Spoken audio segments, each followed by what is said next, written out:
Good morning students, welcome back to my channel. I am doctor Upasana Sharma. आज शुरू करने जा रहे हैं हम TGT, PGT, LT grade, GIC, DSSB, KVS all music competition series, जिसमें मैं सभी के सिलेबस से संबंधित आपको टॉपिक कराऊंगी।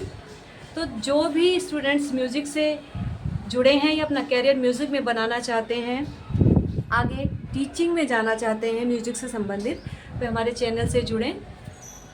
सबसे पहले हमें क्या क्लियर करना होता है, अपना बेसिक क्लियर करना होता है। बहुत से बच्चे ऐसे होते हैं, स्टूडेंट्स ऐसे होते हैं कि उनके पास शुरू से म्यूज़िक नहीं होता है, वो ग्रेजुएशन में आकर के म्यूज़िक ले लेते हैं और फिर उनकी रुचि बढ़ जाती है। बहुत से ऐसे होते हैं जिनका प्रैक्टिकल बहुत अच्छा होता है लेकिन उन्हें थ्योरी का नॉलेज इतनी नहीं होती है। लेकिन अब अगर आप कंपटीशन देंगे तो सबसे पहले आपको क्या देखा जाएगा, आपकी थ्योरी देखी जाएगी। और कई जगह तो ऐसा भी कर दिया है, जैसे यूपी टीजीटी में ऐसा कर दिया है कि आप केवल रिटन देंगे और आपका सिलेक्शन हो जाएगा। ठीक है, तो आपकी थ्योरी बेसिकली, सबसे कहने की बात यह है, बेसिकली आपको थ्योरी सबसे पहले आपको अपनी मजबूत करनी है, उसके बाद प्रैक्टिकल को देखना है। तो आज से हम कुछ चीज़ें शुरू करने जा रहे हैं, कुछ बेसिक टॉपिक्स शुरू करने जा रहे हैं। अगर आपको वीडियो अच्छी लगे या कुछ जानकारी अच्छी लगे तो आप कमेंट करिएगा, तभी मैं आगे वीडियो बनाऊंगी, क्योंकि समय तो रहता नहीं है। बहुत से बच्चों की क्वेरी आई है कि मैडम आपने पहले वीडियो डाली थी और अब आप कंटिन्यू नहीं कर रहे हैं, तो करिए। तो इसलिए आज मैंने थोड़ा समय निकाला है, संडे है चूँकि, और कुछ डालने की कोशिश कर रही हूँ। अगर आपको लगे कि आगे भी हमें पढ़ना है तो कमेंट करिएगा ज़रूर। ठीक है, तो म्यूज़िक के लिए बेस्ट चीज़ ये है कि आपको अपनी थ्योरी, सबसे पहले आपको थ्योरी को आपको अपनी स्ट्रॉन्ग करना है। अगर थ्योरी हमारी स्ट्रॉन्ग नहीं है तो हम कंपटीशन नहीं निकाल पाएंगे, चाहे वो KVS हो, TCT हो, PGT हो। अभी हाल में TGT PGT स्टूडेंट्स आपने भर रखा होगा, तो TGT PGT की भी परीक्षा अब जल्दी होने वाली है। तो मुझे लगता है 1-2 महीने में मैं आपको सारे टॉपिक कवर करा दूंगी। जब तक आपका TGT या PGT होगा, सारे टॉपिक कवर कराने की कोशिश करूंगी और वही चीज़ें कराऊंगी जो एग्ज़ाम में लगातार आती हैं। अब बहुत से बच्चे ऐसे होते हैं, बहुत सारा पढ़ लेते हैं लेकिन उन्हें समझ नहीं आता है वो किस तरह से पढ़ें, किस टॉपिक में से हमें कितना पढ़ना है ना।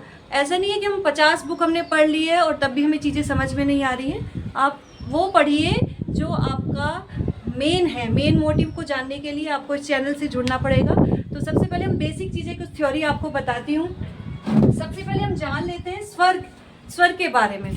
जो भारतीय संगीत में जो स्वर होते हैं, उन स्वरों की संख्या कितनी होती है? भारतीय संगीत में स्वरों की संख्या होती है 12। कितनी होती है? 12। अब बेसिकली जो बच्चे होते हैं वो क्या कहते हैं, स्वरों की संख्या 7 होते हैं। स्वर तो सारेगामापा नहीं, लेकिन भारतीय संगीत में स्वरों की संख्या मानी जाती है 12। अगर आपसे TGT या PGT किसी में भी क्वेश्चन पूछा जाएगा कि भारतीय संगीत में कुल स्वरों की संख्या कितनी है, तो आप क्या बताएंगे कि 12 है। आप ये नहीं कहेंगे 7 है। ठीक है, कुल स्वर हमेशा 12 होते हैं। और 12 ये किससे बने?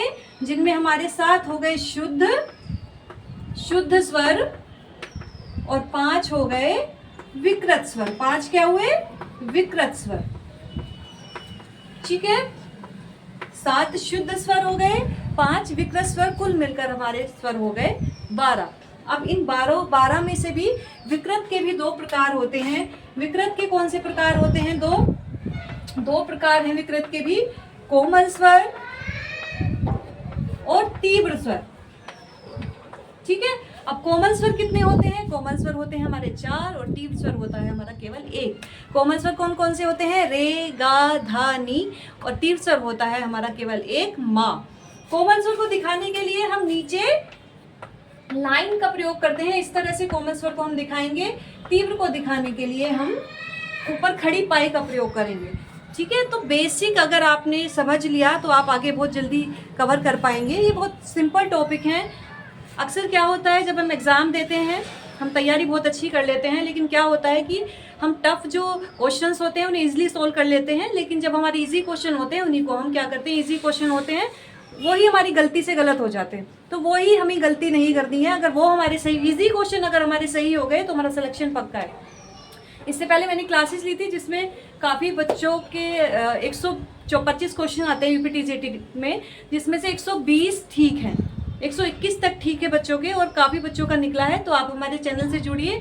इसके बाद मैं एक एक टॉपिक लेके आऊँगी, जैसे कि श्रुति, जो हमारे मेन टॉपिक हैं, जैसे सप्तक, इस तरह से लेके आऊँगी। और बिल्कुल फ्री आपके लिए वीडियो होगा, पहल होगी एक तरह से, कि मैं चाहती हूँ कि म्यूज़िक के जो स्टूडेंट्स हैं वो आगे निकलें, कुछ अपने जीवन में अच्छा करें, है ना। तो हमारे आसपास के बच्चे अगर निकलते हैं तो बड़ा अच्छा लगता है। कई बच्चे हमारे निकल चुके हैं।